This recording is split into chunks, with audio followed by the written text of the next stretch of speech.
Right. Good morning to any replayers. Welcome. If you're a replayer, don't forget that you can still participate. You can tap on the screen for hearts. You can follow me on Twitter at joannazarach. You can follow me on Snapchat. If you have any specific questions that are regarding your sort of financial questions or financial situation that you may have. For anyone that can join us live, hello, hi Melissa, and welcome to the broadcast. And one of the things that I keep thinking about is sort of a financial stage, and that's what I want to talk about again today, for people to take appropriate actions. And that's just really, it's a limited and a well-defined set of steps, depending where you are. But if you're new to me, my name is Joanna Zarach, and I do a daily Money Habits broadcast at 10 a.m. Central Time to really emphasize this idea of taking action every day when it comes to your finances. And why do I say that? Well, if you have made a financial freedom or financial independence to be one of your life goals, then like any other goal, if you're not taking action towards it, you really shouldn't expect to accomplish it. So whether you're developing a good tracking habit, a good tracking system, whether you're educating yourself or making some long-term financial decisions, it all really starts with taking action. So the thing that I want to talk about is really assessing where you are in your financial stage. And I think that like coming to terms with where each of us is in our financial life is really, really important. I think we're overwhelmed with the amount of information coming at us when it comes to everything, but including finances. And we hear these little sound bites over and over. And I think that there's so many of them that people can't filter them and they can't apply the right ones. And so what I want to create is like in this financial stage, this is the only thing you should focus on. And so I break it down into kind of your levels of financial freedom. And I find that most people are, even if they have some assets, they're still what I call the pre-investing stage. And what is the pre-investing stage? Pre-investing stage just really means that you are dealing with challenges that are very, fundamental. When it comes to money, if you don't have the fundamentals down, and anything in life, if you do not cover the fundamentals, then you're really going to have trouble progressing, right? It's kind of like when you go to school and you learn to read, right? There are things that people say, those are fundamental building blocks of learning. It's the same in finances. I cannot emphasize enough that you really need to know some of your key numbers first before you can start making decisions. And so what are those key numbers when you first start out? So first you need to be really aware about money coming in. And I know most people, 9 out of 10 people are very crisp about their income and how much money is coming in. It's the paycheck, right? Because it happens so infrequently, like twice a month or once a month, that they're very attuned to the money coming in. But when it comes to money out, yes, no, I have a friend going through a divorce right now, and she is like, the emotional trauma of it is made her like completely paralyzed. So it is, and I've gone through a divorce. I didn't have as many liabilities when I went through it, but it was like the financial low point of my life, even though I didn't spend any money on lawyers because it was a very non-contentious divorce. My ex-husband and I were very good friends. We just were going separate ways. But the sort of the the mechanics of divorce, the mechanics of dissociating a household are just fundamentally costly, right? It's because you are forced to do things that are not they're not timed well, right? Financially. So yeah, if you're going through that, understand that you need to like get yourself emotionally well. And like you're in survival mode, right? So act accordingly and give yourself a break. I think a lot of people get down on themselves when they're in sort of emotionally challenging times, and they see they feel lost and they kind of give up. It's kind of like if you were paralyzed, you were shot in the back, your legs are paralyzed, and you've got to like learn how to walk again. If you've seen people who really do that, you see the physical therapy that takes months for them to start walking. So I would just say, look, take 5 years.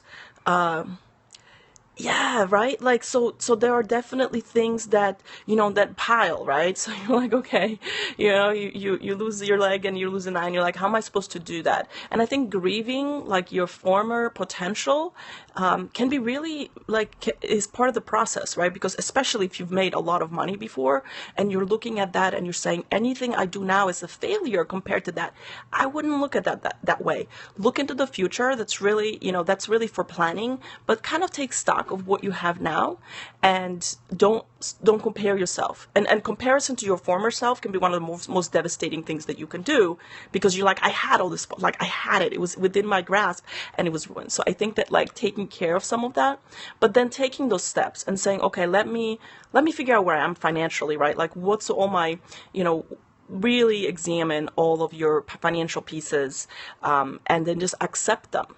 And then once you accept where you are financially, then you can move forward. But I think that like there's a whole slew of people, and then again I call it the pre-investment stage, and I'm trying to get people to shift their mindset. Hi, how are you? From the consumer mindset to an investor mindset. But it's hard when you have all that baggage, right? The financial baggage, it really weighs you down. You're going to have to solve for it, right? And so one is to just have a really somber, like if you have debt, right? Like a lot of people start out with a lot of debt, and the debt will keep them in sort of financial instability. Some people do struggle with income, right? And so income is a huge part of the equation. And then, and some people then struggle with making the right decisions because they are in kind of that survival mode. And when you're in survival mode, it's really hard to have like faith and hope for the future and to make decisions that are not immediately helping your financial situation. And that's what investing is. Investing doesn't, yeah, no, I mean, you've got a lot of, right, you've got a lot of like cards stacked against you. So I totally understand that that's really, really hard because you're dealing with all of these blocks. So for you, I think you really need to accept that you're going to need a lot of support and have it come from any place that you can, whether it's, services that help with that. I think that there are organizations. So you may need to lean more on, you may need to seek out and say, how can organizations help me with what I'm dealing with? Because you're going to need that level of support, like your mindset in terms of what you're doing. And in the, and it's very intensive, right? What you need to do with your time and the care you need to provide.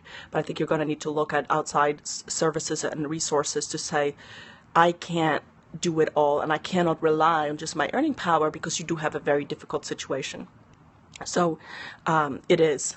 Um, yeah, right. Like, right. It would be so hard. No, I get you. I'm like, I can't even imagine, right? Like I do. I have two children. They're challenging as all children are, but they don't have, like I always say, oh my God, I need to be so grateful because they don't have so far, they don't have any health issues or any difficulties, that would make it, take over your time, right? Like I may have to go to school like once a month at most, right? To just say, okay, let's figure this out. But it's not that intensive, right? And then they're more becoming more self-sufficient. But when you have a child that's not heading that way, it is really, really draining on your time and the energy that you might otherwise have. So it's totally, no, thank you. No, and I don't mind you interrupting, because I do think that, like, when I'm giving advice, there's a lot of assumptions, right, about capability of people. Hello, for people to actually flex that financial muscle. So you have to recognize, though, that the world's an abundant place, and there are people who want to help. So do lean on people, do lean on organizations, do lean on support, because you're just having, you are having that issue.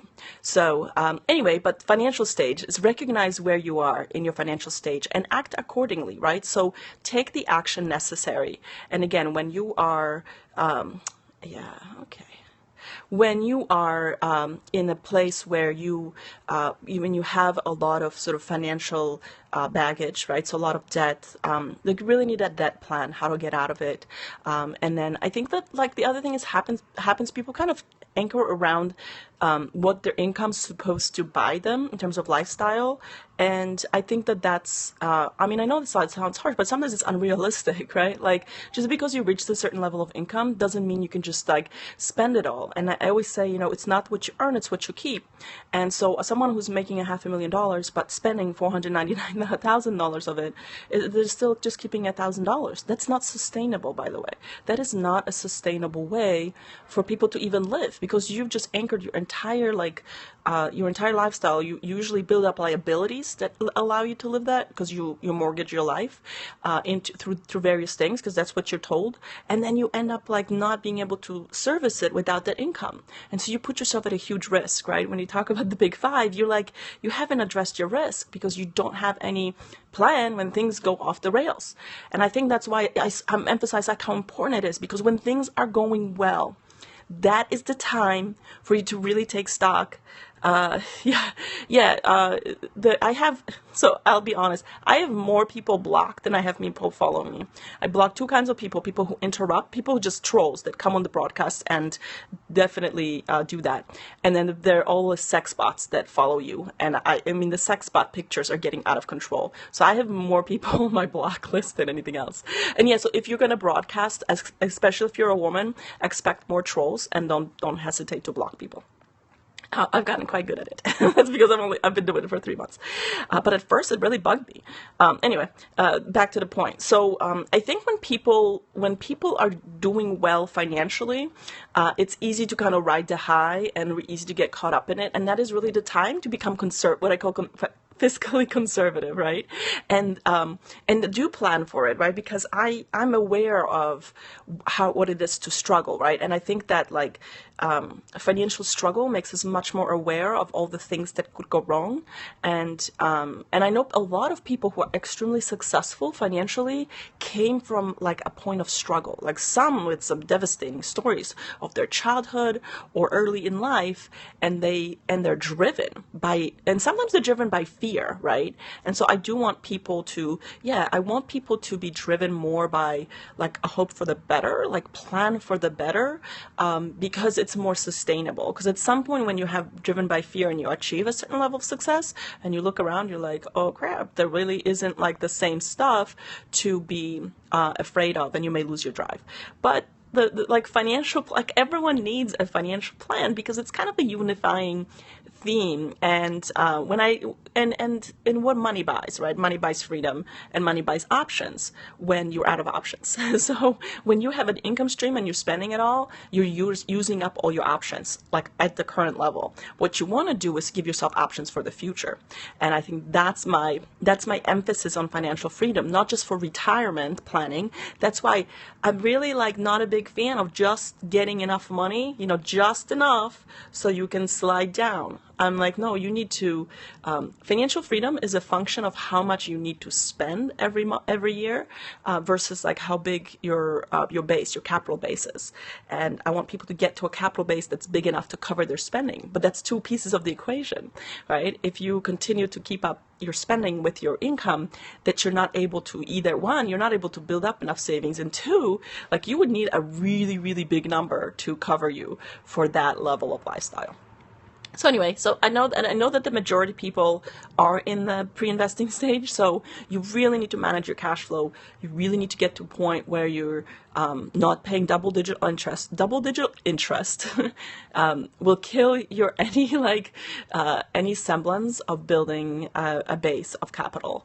And that's why I emphasize, like a lot of people I meet with, I'm like, look, you don't need to pay me for me to assess your financial situation and give you enough education, right? You don't need to do that, because that's like the answer isn't like there isn't any complicated answer, right? You're gonna need to figure out like what is it that you can like live on, or you're going to need to earn more money. And again, like sometimes you don't have the option to do that, right? So the people that I meet with, a lot of them have some unrecognized potential for income. And sometimes you got to be humble, right? You got to be like, okay, like, do you need $500 extra a month or $5,000 extra a month, right? Like those are different solution sets. And it may not happen overnight, right? You may take a year or two to get to, and you got to really look at and say, what is you may not be able to go after the highest profitability activity either. You have to look at your life situation. You have to look at what's sustainable to you. And then you need to go outside of your comfort zone, right? And start looking and asking for help, right? And educating yourself. So you may not have time to start a business or the know-how, but you have time to listen to a podcast, right? You have time to read a book. You have got to take those steps. And because it's like, you want to build for a better future, right? So sometimes it's taking those steps. But yeah, if you're in double-digit debt, your first thing is like, okay, take a deep breath and then figure out like, what are my capabilities? And everyone has capabilities, and everyone has experience that has, even when it's not a good experience in life, that they learn from and overcame or are in the process of overcoming, that other people are just starting the journey, right? So you can be a force for good in the community, no matter how small your community is or how large, right? Just this morning, I was reading about a woman in Australia, because I love the global reach. It's just on a Facebook group, and she was talking about like how she, yeah, it is, right? Like the attorney bills, I know the divorce attorney bills that's why I'm like, oh my God, I dodged a bullet there, because we literally paid no attorneys, but I didn't have children either at that time. So it was easier, but I became very aware of that, where I was like, holy cow, again, my friends' attorney bills, like uneffing believable. I mean, like, I was like, oh my God, that's like a year's salary, for lawyer bills, and she's still not divorced. And so to do that, to recognize and accept it, right? Like, just say, okay, shit happened, right? Like, yeah, thank you. I appreciate that. I want people to have more optimism about the future when it comes to their finances, because I feel like finances are keeping people down in a hole of like despair. And a lot of it is just like they're overwhelmed, and the numbers are big, right? Like when I see someone's $100,000 student loan debt, I'm like, shit, that's a lot of money. Like, I wish you had that in an investment account that would be generating a return. And when you just start working on that, and you know what, it's not going to be immediate. Like, some people have a 5 to 10 year plan, right? Some people have a 5 to 10 year plan. It's not, but like, you need to give yourself permission to take control, and give yourself permission to put it all on a page, right? To put it in black and white, and say, this is my situation. This is what I'm dealing with. And so you need to get that, you need to, that's not like face it like confrontation. You need to just accept it and say, okay, what are my options, right? Yeah, you've got to be like, what are my options, right? Oh, je ne peux parler français. I know, there's a lot of French people. But it's like, it's funny, it's interesting, wherever language is, you can see where Periscope's popular. They're popular in Russia and very popular in France, not so much Germany. Anyhow, comment ça va? I don't know. You see, and then the other thing, I have to like learn all the insult words in other languages. So, because I feel like some I recognize, like in Russian, even though it's Cyrillic alphabet, some I recognize. Anyway, back to the story. All right, so really, it's so important that everybody recognizes and accepts their financial stage and takes action accordingly in that place where they're at, and not worry about all the things they haven't done yet, because you need to solve the problems at hand. And then you're ready to move on, because you're not going to be able to move on to the next stage. You're not going to be able to move on to the sort of first stage of investing if you really haven't taken care of your cash flow. And I know a lot of people sell like the get rich quick formula, and those people who sell those get very rich off of those formulas. And if you really read about it, like if you're researching a program, and so yeah, we can go through. We could set up a Skype session and you can just go through and just like look at all the numbers, and it's just a set of numbers, right? And just say like, and sometimes I go like, this is hard, right? This is hard for you to handle. I understand. Like, sometimes you just need to hear another human being saying like, wow, you're in a difficult situation. But You know, like you need a plan. Everyone needs a plan because like what the hell are you going to do? You're going to be around for another 40, 50, 60, 70 years. Like you don't want to go through life. You want to get out of the struggle stage. And again, it might take a while and, but it's okay. And it's okay to also say, look, it's going to take, yeah, you need a plan. If you follow me on Twitter, which is the same, Twitter's, because Periscope's hard to communicate with, but if you follow me on Twitter and just direct message me, and let's set something up. Set up a session on Skype. Twitter handles the same. It's at joannazarach. And so, everybody needs a plan, but I think just like people get so overwhelmed with all the messages and all the things they should be doing, which they're not, right? Like I didn't like sit down with people and I'm like, holy shit, you're like in credit card debt, student loan debt, you have like, you have no plan and you have no savings and you have, yeah, sure. You have no investments. Like, I'm like, oh, okay. That's where we start. But you know, like no judgment because you're like, if you tell people like, oh, you really missed the boat for the last 20 years, how is that helping somebody, right? So, or just saying, well, you're not important enough for me to help you. I might just say, look, your solution set's fairly simple and you need to focus on these two things, right? I give people one or two things to focus on and they say, look, let's talk about the next stage when you're out of this situation. And if you don't know how to get out of that financial, let's set up a plan, right? I love business owners because they flex their income, you know, thinking them through, like, how can you do that? And then they got to do the work, right? That's the other thing. Like, I'm not a service professional. I don't come in and solve people's problems. I'm not like taking over their finances. It's like I'm empowering and educating. Yeah, right? I'm empowering and educating people because and then I'm like, I'm doing their numbers. I'm like, I love spreadsheets. And to me, it's like, of course, you just put it in a spreadsheet. And like, most people are like, a spreadsheet. And they're like, how would you calculate that? And how would you make a compounding thing? And and taxes, right? And all of these things where I'm like, okay, those are the things that are, that come into play.